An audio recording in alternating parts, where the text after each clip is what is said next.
अ, Thane police commissioner Shri आशुतोषजी Dumre sir, joint commissioner ज्ञानेश्वरजी Chavan sir आणि यांच्या मार्गदर्शनाखाली ठाण्यामध्ये DCP झोन 3 अतुल झेंडे, त्यांचे सहकारी कल्याणजी घेटे,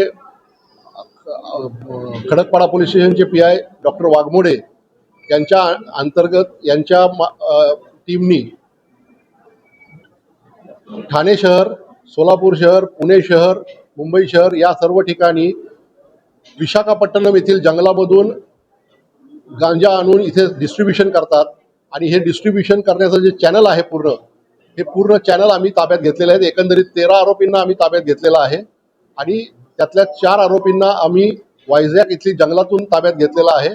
आमच्या टीमनी तिथे जाऊन 1800 किलोमीटर इथून जाऊन तिथल्या जंगलामध्ये जाऊन ही जे जंगलामध्ये कम्युनिकेशनचं साधन नाही, तिथं रेंज नाही, तर ही टोळी जी आहे ही टोळी तिथे वॉकी टॉकीचा वापर करत होती.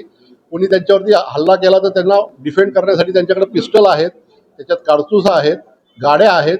अशी सुसज्ज जी टोळी आहे ही आमच्या इथले जे आमची जी टीम गेलेली होती, आमच्या 4 टीम होत्या, त्या 4 टीमनी एकाने सोलापूरमध्ये, एकाने अकलूजमध्ये, एकाने विशाखापट्टणममध्ये, काही लोकांनी इथे ठाण्यामध्ये, कल्याणमध्ये अतिशय चांगल्या प्रकारे काम करून 13 आरोपी अटक केलेत आणि जवळजवळ 70 लाखाचा माल आम्ही जप्त केलेला आहे. त्यामध्ये 115 किलोग्रॅम गांजा आणि वॉकी टॉकी सेट, पिस्टल, त्याचबरोबर गाड्या, हे एवढा मुद्देमाल आम्ही जप्त केलेला आहे. त्यामध्ये लोकल जे चॅनल आहेत त्यांचे चॅनल जे आहेत त्यांचे की मुंब्रा आहे, बदलापूर आहे, अंबरनाथ आहे, कल्याण आहे, शिळफाटा आहे, या ठिकाणी विकणारे जे त्यांचे रिटेलर्स आहेत यांनाही आम्ही अटक केलेलं आहे. असं एकंदरीत 13 आरोपींना आम्ही अटक केलेलं आहे आणि माननीय CP साहेबांच्या मार्गदर्शनाखाली ठाणे पोलिसांनी अतिशय सुंदर कामगिरी केलेली आहे.